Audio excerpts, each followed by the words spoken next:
जेठानी से ना होगा। सिया और जानकी दोनों देवरानी जेठानी थी। यूं तो दोनों के नाम का मतलब बिल्कुल एक जैसा था, लेकिन दोनों के व्यवहार में जमीन आसमान का अंतर था। जहां देवरानी सिया आज के जमाने की पढ़ी लिखी और हाजिर जवाब लड़की थी, वहीं जानकी थोड़ी सी डरी सहमी और परंपराओं को निभाने वाली थी। जानकी की इसी अच्छाई का सास कमला भरपूर फायदा उठाती थी और पूरे घर पर एक छत्र राज कर रही थी। घर के साथ साथ बहू जानकी की पूरी जिंदगी का कंट्रोल भी उसने अपने हाथ में ले रखा था। बड़ी बहू, मुन्ना के टिफिन के लिए आज आलू की सूखी सब्जी और पराठे बना देना। ठीक है माँ जी, जैसा आप कहें। मम्मी, मुझे आलू की सब्जी से पराठे नहीं खाने। मैंने आपको रात को ही कहा था मुझे आज टिफिन में सैंडविच ले जाना है। बेटा, दादी जो कह रही है ना, चुपचाप वही ले जाओ। क्यों सुबह सुबह तमाशा करवाना चाहते हो? मम्मी, मुझे एक दिन भी अपने पसंद का लंच नहीं मिल सकता। मुझे हमेशा दादी की पसंद का खाना ही क्यों ले जाना पड़ता है? मुन्ना की बातों का जानकी के पास कोई जवाब नहीं था। इस बार भी मेरे मैथ्स टेस्ट में नंबर कम आए। टीचर ने आपको स्कूल में बुलाया है। आज आप दोपहर में उनसे मिलने के लिए स्कूल ज़रूर आ जाना। ठीक है बेटा, मैं टीचर से मिल लूँगी, तुम स्कूल जाओ। दोपहर में जानकी स्कूल जाकर टीचर से मिलकर आती है। मुन्ना पढ़ाई में कमज़ोर होता जा रहा है। मुझे लगता है अब उसका ट्यूशन लगा ही देना चाहिए। अगर शुरू से ही उसका बेस कमज़ोर हो गया तो आगे चलकर उसे पढ़ाई में बहुत दिक्कत आएगी। अरे चुप कर, तू तीसरी क्लास में पढ़ता है अभी तेरा मुन्ना।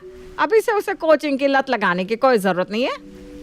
उसको बोल स्कूल में जो मैडम पढ़ाती है ना, उसे मन लगा कर पढ़ा करे। मैंने तो अपने बच्चों को कभी ट्यूशन नहीं भेजा, तो क्या हमारे बच्चे पढ़े नहीं? बात लगने वाली नहीं है माँ जी। उसका गणित कमज़ोर है और उसे गणित में मदद की ज़रूरत है, ऐसा उसके टीचर का भी कहना है। गणित के कारण मेरा बच्चा क्लास में पिछड़ता जा रहा है माँ जी। बड़ी बहू, जो मैंने कह दिया तो मतलब कह दिया। अपना दिमाग घर संभालने में लगाओ। ये बात बात पर मुन्ना मुन्ना करके ज़्यादा ड्रामा करने की ज़रूरत नहीं है। तुम दुनिया की पहली माँ नहीं हो जो इतनी हाय तौबा मचा रही हो। आने दो मुन्ने को स्कूल से। कम नंबर लाया है ना, आज ही उसके कान बैठूंगी तो देखना अगली बार खुद मेहनत करना सीख जाएगा। सास कमला अपने आगे जानकी की कोई बात सुनने को तैयार ही नहीं थी। कुछ देर बाद, माँ जी, मेरे पापा की तबीयत ठीक नहीं है, मैं कुछ देर के लिए उनसे मिलकर आऊँ?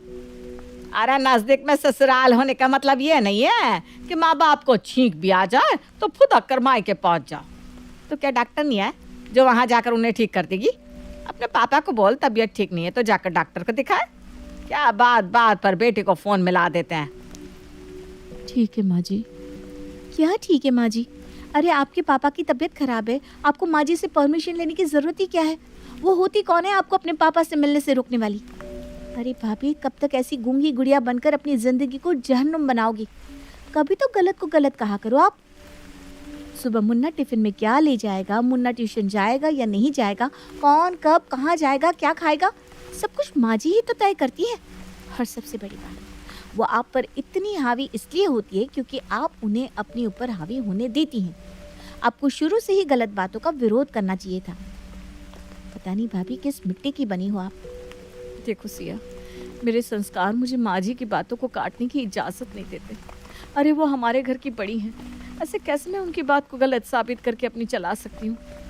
अरे भाभी, बड़े और छोटे जैसी कोई बात ही नहीं होती। अगर कोई बड़ा गलत बात करे तो उसका विरोध करना बहुत ज़रूरी होता है। अगर माँ जी बड़ी हैं तो उन्हें बड़ों जैसा व्यवहार भी तो करना चाहिए ना, ताकि सभी लोग उनकी इज्जत कर सकें। वो तो घर पर तानाशाही चला रही हैं। लेकिन मैं क्या करूँ, तुम ही बताओ। मैं उनके सामने जाती हूँ तो जैसे मेरी बोलती ही बंद हो जाती है। अब चिंता मत करो भाभी, सासू माँ को सही लाइन पर लाने के लिए अगर मुझे आपको ट्रेनिंग देनी पड़े तो मैं उससे भी पीछे नहीं हटूंगी। तो आपकी ट्रेनिंग का सबसे पहला चैप्टर ये है कि माँ जी आज के बाद आपसे जो भी काम करने के लिए कहें, आपको उसके उल्टे ही जवाब देने हैं। जैसे माँ जी कहेंगी कि मुन्ना के लिए पराठा बना दो, तो आप कहोगी मुन्ना के लिए पराठा नहीं, नूडल्स बनेंगे। समझ गई आप? अरे पर हाँ, समझ गई। सिया जानकी को टिप्स दे रही थी, तभी उससे सास की कड़कती आवाज़ सुनाई देती है। जानकी बहू। जी माँ जी। सुनो, कल सुबह 4 बजे उठकर 8 लोगों का खाना तैयार कर देना। मैं अपनी सहेलियों के साथ गंगा नहाने जा रही हूँ। सबका खाना यहीं से तैयार होकर जाएगा, समझ गई? 8 लोगों का खाना माँ जी, वो भी सुबह 4 बजे? क्या कोई दिक्कत है क्या? नहीं तो माँ जी, मैं सोच रही थी 3 बजे ही उठ जाऊंगी। 8-10 लोगों का खाना बनाने में काफ़ी समय भी तो लगेगा ना। वो तो देख ले, मेरी सहेली कह रही थी खाना बाहर खा लेंगे, लेकिन मैंने तो साफ मना कर दिया। अरे पूरा दिन घर में बैठी मक्खी आई तो मारती रहती। 8-10 लोगों का खाना बना दोगी तो क्या फ़र्क पड़ जाएगा? अरे भाभी, जब माँ जी आपको कह रही थी कि आप घर में बैठकर मक्खियाँ मारती हो, तो आपको बोलना चाहिए था ना कि पूरा दिन गधा मजदूरी करती हो आप, और उसके बदले में यही इनाम मिल रहा है आपको कि माँ जी अपनी सहेलियों के सामने हम लोगों की बदनामी करती है। मैंने आपको सिखा कर भेजा था कि आपको माँ जी को सब कामों के लिए हाँ नहीं बोलना, और आप वहाँ जाकर फिर से हाँ कहकर आ गई। 4 की जगह सुबह 3 बजे उठ जाओगी। हद है भाई। मैंने बताया तो था, माँ जी के सामने मेरी सिट्टी पिट्टी गुम हो जाती है। तुम्हें बताओ मैं क्या करूँ? अरे जिठानी जी, आपसे ना हो पाएगा, आप तो रहने ही दो। एक बार कोशिश करके देखते हैं ना। ठीक है। अगर मैं आपको कागज़ पर लिख कर दे दूँ और आप उसे अच्छी तरह याद कर लो तो कैसा रहेगा? हाँ, ये बहुत अच्छा आइडिया है। तो ऐसा करो माँ जी, जिन बातों के लिए रोज़ मुझे परेशान करती है ना, उन सारी बातों के जवाब लिखकर पर्ची पर मुझे दे दो, मैं अच्छे से याद कर लेती हूँ। सिया अपनी जिठानी को पर्ची में जवाब लिख कर दे देती है। अगले दिन मैंने कहा था ना मुझे सुबह जल्दी ही गंगा स्नान के लिए निकलना होगा। कान पर जो रेंगी थी तुम्हारे, हैं? लाओ टिफिन पैक हो गया तो टिफिन पकड़ा दो। हाँ माँ जी, ये लीजिए। टिफिन वाला बैग तो बड़ा खाली खाली सा लग रहा है, क्या बात है? तो खुद 5 बजे उठी थी और ये आधे घंटे में सब बन भी गया। 8 लोगों का खाना तूने बड़ी जल्दी बनाकर पैक कर दिया। 8 लोगों का नहीं है मम्मी जी, सिर्फ 2 लोगों का खाना है, आपका और पापा जी का। क्या? तो मेरी सहेलियां क्या वहां भूखी बैठी रहेंगी? जानकी सास की बात का जवाब देने के लिए पर्ची ढूंढने लगती है, लेकिन वो गलती से दूसरी पर्ची खोलकर पढ़ने लगती है। ये आप ठीक नहीं कर रही है मामी जी। कोई भी कानून एक बेटी को बाप से मिलने के लिए नहीं रोक सकता। मैं आपको कुछ कहती नहीं, इसका मतलब ये नहीं है कि आप मेरे साथ बदसलूक करेंगी और हमेशा अपनी मनमानी चलाती रहेंगी। आज तो मैं अपने पापा से मिलकर ही रहूंगी। अरे बहू, आज तेरा दिमाग तो ठिकाने पर है ना? मैं क्या बात कर रही हूँ, तू क्या बोले जा रही है? अरे बुखार दिमाग में चढ़ गया है क्या? नहीं नहीं माँ जी, वो मेरा ध्यान कहीं और था, बस इसलिए। इतना कहकर जानकी वहां से भाग खड़ी होती है।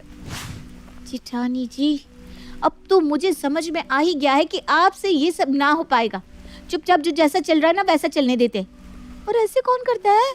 मैंने आपको पर्चियों पर जवाब तक लिख कर दे दिए और आपने क्या किया? किसी और सवाल का जवाब पढ़कर सुना दिया। खैर छोड़िए, अब मुझे इस बारे में कोई बातें नहीं करनी। आपकी तो आदत हो गई है ऐसे ही माँ जी की गलत बातें मानकर खुशी खुशी यहाँ रहने की। लेकिन बुरा मुझे मुन्ने के लिए लग रहा है। अभी 3 दिन पहले मिसेस कोहली मिली थी। कैसे मैनेज कर रही हो ऐसे लोगों के साथ? ऐसे लोगों से आपका क्या मतलब है? अरे ज़्यादा दिन अपनी जेठानी के साथ मत रहना। सास से बात करके अपना चूल्हा अलग करवा लो। अरे कैसी बातें कर रही हैं आप? देखो, अभी तो तुम्हारी नई शादी हुई है, कल को बच्चे भी होंगे, और जब संगत बुरी होती है ना तो बच्चों पर प्रभाव भी बड़ा बुरा ही पड़ता है। आप कहना क्या चाहती हैं? मैं कुछ भी नहीं समझ पा रही हूँ। अरे भाई, तुम्हारी जेठानी का बेटा कितना बिगड़ा हुआ है, ये बात कॉलोनी में सभी लोग जानते हैं। अब एक बिगड़े हुए बच्चे के साथ तुम्हारा बच्चा बड़ा होगा तो वो कोई अच्छे संस्कार तो सीखेगा नहीं, वो भी गलत बातें ही सीखेगा ना। किसने कह दिया आपसे कि मेरा जेठानी का बेटा मुन्ना बहुत बिगड़ा हुआ है? अरे तुम्हारे घर की बात है तो समझ लो, तुम्हारे घर के ही किसी आदमी ने बताया होगा।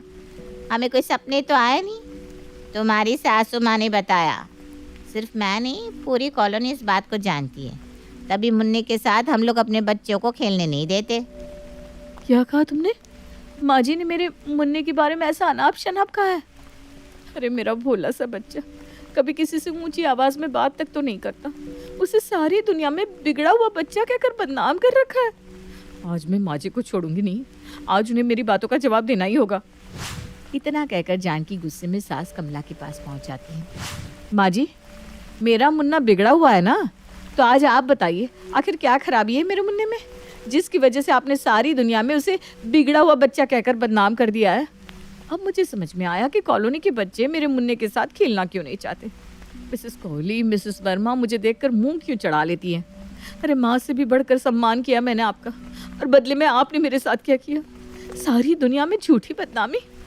जैसा आपने अपने बहू और पोते के साथ किया है ना माँ जी, ऐसा कोई दुश्मन के साथ भी नहीं करता। अरे कॉलोनी में किसी के साथ उठने बैठने लायक नहीं छोड़ा आपने मुझे। आज के बाद अगर आपने मेरे बेटे के बारे में कुछ भी बकाना तो मुझसे बुरा कोई नहीं होगा। बहुत कर लिया मैंने आपका सम्मान। आज के बाद मुझसे ऊंची आवाज में बात करने से पहले आप 4 बार सोच लीजिएगा। मैं बर्दाश्त करती जा रही हूँ, इसका मतलब ये नहीं कि मेरे अंदर सही और गलत के बीच में अंतर करने की समझ नहीं है। आपकी चालाकियाँ खूब समझती हूँ मैं। सास को जबरदस्त झाड़ लगाने के बाद गुस्से में बड़बड़ाते हुए जानकी वापस सिया के कमरे में आती है। अरे भाभी कमाल हो गया, आज तो मुझे आपको कुछ ट्रेनिंग देने की भी जरूरत नहीं पड़ी और आपने जाकर माँ जी की अकल ठिकाने भी लगा दी। अब वो इस जन्म में तो आपसे पंगा लेने से रही। मुझे तो लगता था जेठानी जी आपसे ना हो पाएगा, लेकिन इस बार तो आपने कर ही दिखाया।